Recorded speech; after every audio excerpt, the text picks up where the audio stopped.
Okay, we're going to go ahead and get started. Thanks everyone for joining on our webinar today for Insight. My name is Adam Kurtz, and I'll be stepping you through today's presentation. Today we'll be talking about managing your dimensions and categories in Stratum.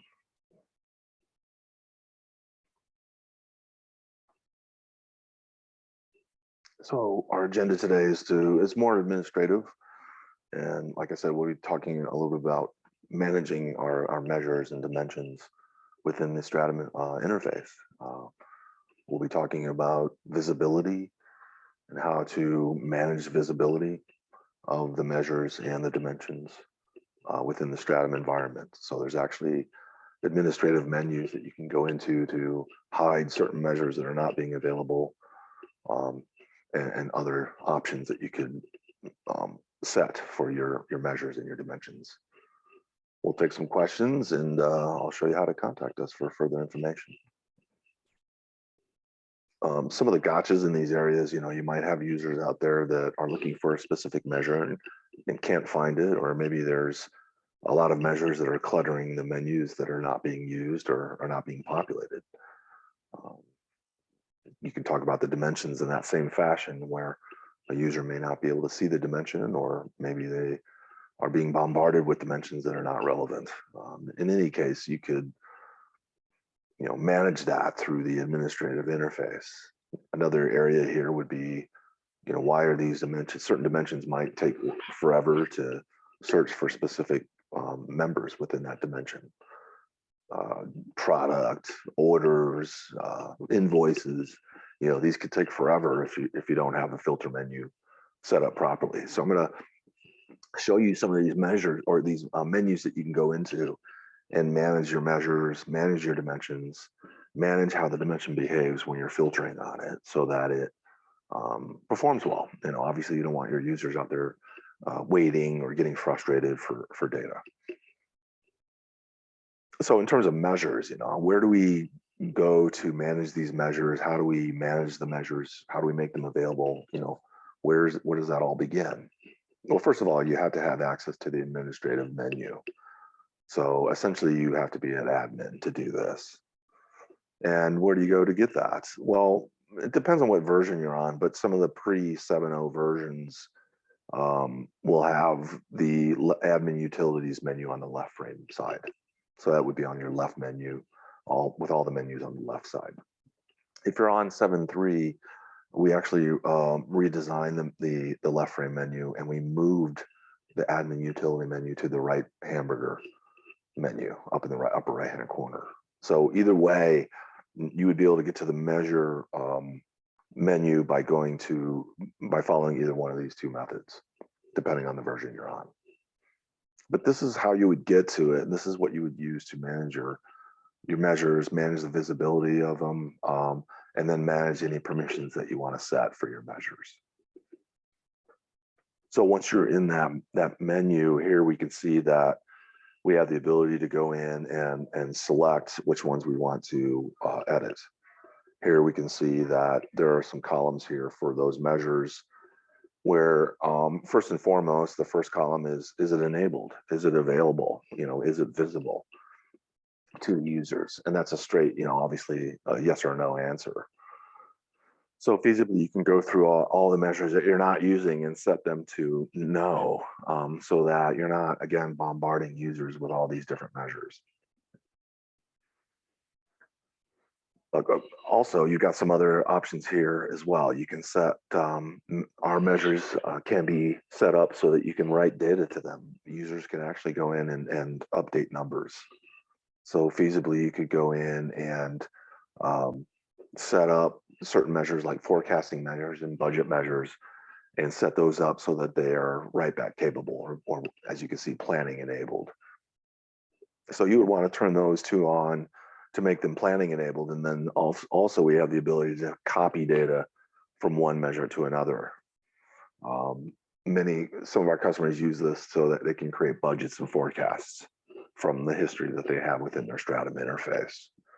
So here's where you would set that up, where you can make the measure available so that you can copy data from or to it.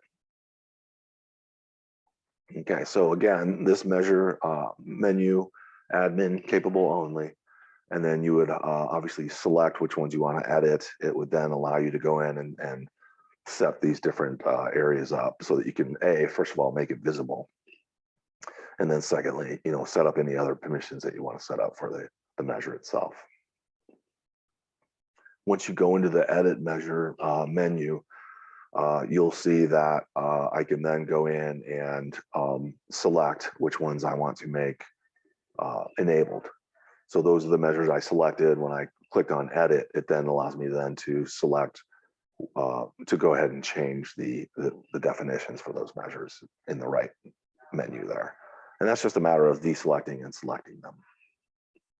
Here we can see I've selected them so that they're available, they're visible. And then secondly, I've made them planning enabled so that the users can actually write data to them and update any data that they have within those measures. Not every user can do that. Only certain users that have permission to do that can actually do that. So that's how you manage your measures. That's a way to go in and hide the ones you're not using. If one is accidentally hidden and users need it, maybe it's something that you just turned on or just started populating, make sure it's turned on so that they can see it. Once you make your changes, obviously you are going to want to click on the save button and so it can save your selections. Okay, pretty simple, but that's how you would manage the measures within your Stratum interface. Now let's talk about dimensions. So, in terms of the measure, we all, that's sales dollars, sales units, costs, open order amounts, all that are what we call measures. Well, the dimensions are the levels of summary. So this would be customer sold to, product, all the product levels, division, organization, all the levels that you would drill to is what we call a dimension. And you have kind of the same concept here where you can go in and manage your dimensions in the same way. You can hide them, make them available, and set up certain options so that they make better sense to the user and they perform better. So how do we get to the dimensions menu? Again, similarly to the measures menu, you're going to have a left frame menu option under admin utilities called dimensions. If you're on 7.3, again, you're going to go to the hamburger menu in the upper right hand corner, go to manage things, and go into the dimension menu. Once you're in that menu, you'll see all the dimensions available to you within the dimension screen. So they're all listed alphabetically. So you can scroll through them. There's a scroll bar on the right-hand side. And you could scroll through all the ones and set up the necessary permissions here. First of all, like the measures, is it enabled? So it's a yes or no answer to that. And that will decide whether these dimensions are available so that users can add them to their views. If it's not available or it's turned to no for enabled, they'll never see the dimension. They'll never know it's there. Okay, so this is a great way to hide dimensions at a global level where you're not using, like maybe you have unused or spare dimensions out there that you could just feasibly hide from users so they're not confused when they see the dimension and then they drill to it and they get a question mark and it just creates more confusion. Or maybe the data goes away. Maybe it's not even part of the structure. So this is very important. This is really, an element. Both of these menus really kind of lend good ways to manage your user experience, right? It really is incumbent upon us as admins to make sure that the user experience is refined and focused. And this is one way we can do that by setting up these dimensions and measures this way. What else is here? Well, basically, there's another opportunity here for us to define it even further. We can see that not only do we want to make it available, but we can actually set up how the dimension behaves when we want to put a filter on it. Here we can see basic versus custom versus advanced. So what does that mean? We got these different levels of how we can select our members.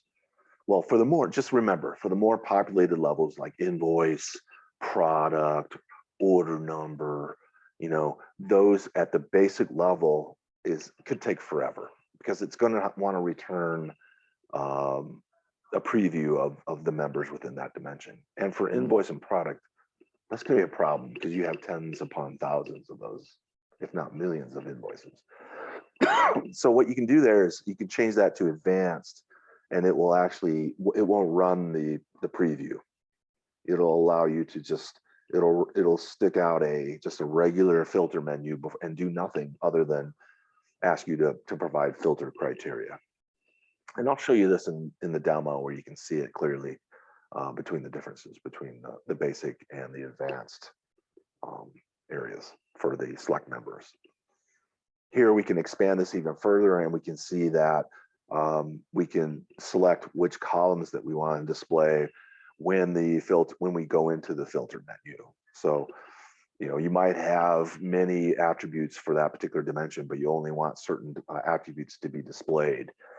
And this will actually allow you to control which attributes are actually available and displayed.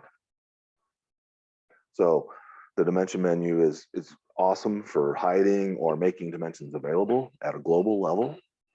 And then you can also change the filtering behavior of the dimension so that users aren't waiting forever for the filter menu to come up for larger dimensions.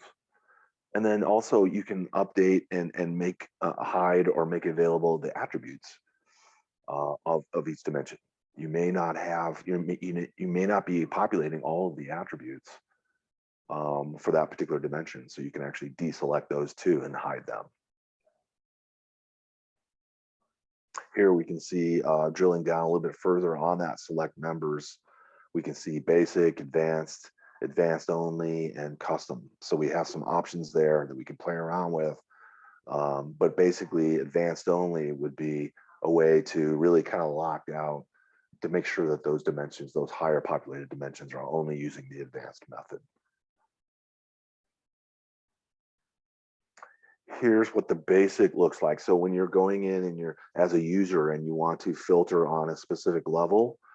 So if I went into UPC and I wanted to filter on it, as you can see, it returns all of the UPCs. And that would be a problem. So we'd want to change that to probably advanced so that it won't do this. It won't return all the UPCs once I try to filter my dimension for UPC. But it also, as you can see, the basic menu, we all know this, but it allows you to filter on certain keywords or letters or numbers for that matter. And then you could also change it from the basic to an advanced down here on the more button as well. So you have some options here in the basic, but the problem here is that for UPC or SKU or invoice for that matter, this is going to run for a while because it's going to initially try to return some of the members here, as you can see. And we don't want that for higher populated dimensions. We would want the advanced, because the advanced would allow us to search first before it returns anything. So as you can see, I must search something in order to see anything to select from. So way different menu here. It's not going to return anything when you go into it, and it's only going to search for something only when you tell it to. And that's a good thing. That's what you want for these higher populated, these more populated dimensions. And that'll speed things up for the user. That way they're not sitting there frustrated. The circle of death is spinning round and round. And guess what? They're going to get frustrated and they're going to lose patience with the interface. We don't want that. So this is a great way to manage your dimensions, manage the more populated ones to make sure that the user has a good experience when they hit that dimension and they start filtering on it. Another thing we can do here is you can paste in dimension values as well if you want to filter on them as well. And so certainly that's available. I don't know if your users know if that's available or not, but you can actually, if you have an Excel spreadsheet and you want to create a filter from that, you can actually paste in the values of your items in from other tools such as Excel and create a filter from that as well. So that's more of an advanced feature of filtering on your dimensions. Okay, and then again, this is going to dictate what is available for your attributes. So this will allow you so at the SOL2 level, we can see that we've got many other attributes that we don't really care to see. We just want to see these three attributes in the filter menu. So let's take a look at that in more of a demo environment, and I can kind of show you where to go to manage these menus. There's my information in case you need to contact me for anything. You can reach me at my email or my phone number. Don't forget, we also have a presence out there on social media. Make sure you check out our channels. They're on YouTube. customernet.solon.com has a lot of information on it. So make sure you check that out too. All right, so let's take a look at our latest and greatest. Here we can see our new dashboarding available. So that's something that's right around the corner that we're getting ready to release. But this is the latest version of 7.3. And so, like I said, we would go to manage things up here in the upper right hand corner. So our hamburger menu, we highlight manage things, and we can see our measure and our dimension menus are right there. So if we go into the measure menu, we can see that here's all of our measures. And we got a lot of them. Mine are all enabled, as you can see, except for a couple of them. One's not enabled here, but most of them are enabled, and that's because this is a demo. So, we want everything to be seen, but certainly you're going to hide some of these dimensions that you may not be using. So if I wanted to multi-select some of these and edit them, then I can go ahead and click on the edit button on the ones I just selected. And we can see that they're all enabled. If I wanted to make them available and make them all enabled or make them all disabled for that matter, I have a little check mark on the top where I can manage the ones that I selected at and trick them all on or off at in one fell swoop, essentially. So that's nice. If I want to basically hide all of these, I could go ahead and hide them as well. Pretty simple. And then I would just click on save. If they're enabled, maybe there's some other things you want to turn on. If they're planning enabled as well, you can turn them on. There's some other steps you would have to go through to make them planning enabled, but that's where you can do that. If I want to copy data from them, I can turn that on and make sure that I can copy data and copy data from these measures as well. So that's where I would turn on some of those permissions, make them available, first of all, so users can see them, and then turn on some of these other features as well so that we can use them in either the planning capability or use them in the data copy menu and copy data in or out from them. Not going to save this, or I want to continue without saving, yes. So again, that's a great way to manage your measures. Pretty simple concept here is to just highlight the ones that you want to manage and edit them accordingly and set up your appropriate options here. You can also search for them here. So if I want to look for something like open orders, I can then search for the measures that have the keyword open orders in them as well. So you have a little search feature as well in case you might have hundreds of measures out there and you can just search for the ones you're looking for. Okay, so that's your measures. And then if we go into our dimension menu, we can do some similar concepts such as making our dimensions available. We can see that if we highlight some of the dimensions, like our ship to dimension here, well, we don't have anything to highlight other than making them available. So here we can see their select. We can see whether their select options here are turned on or not. If we wanted to make it unavailable, we can see here that we're hiding some dimensions as well. So if we want to hide certain dimensions, we can do that too by just turning them off completely here. So ABC classification, if I were to save this, I would then go into my dimension menu. I would not see that dimension any longer. So, and that's something you would want to either turn off or turn on at the hierarchy level. Let's see if I've gotten an advanced. I don't. So let's see for SKU or product. Let's go ahead and make some changes here. So for product, I've got the basic filter menu. So if I were to run a view with product in it, and let's do that, we can see the behavior. So here I'm running just a comparative sales view. Here's product. So if I'm going to drill the product from my food service to product, now I want to do a filter on product.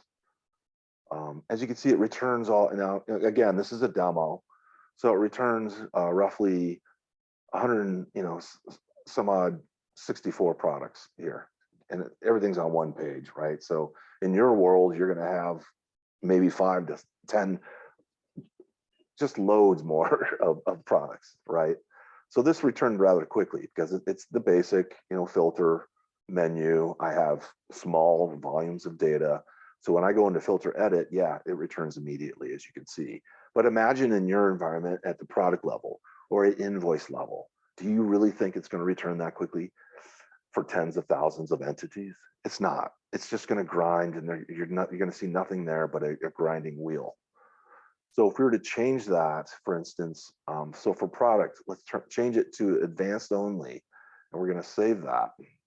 So now we're actually changing how product will behave when we go back into that menu for filter. So if I go in and I filter again, notice how it's not returning all the products any longer. It did come a little bit faster, maybe a nanosecond faster, but nevertheless, I'm not waiting for that list of products.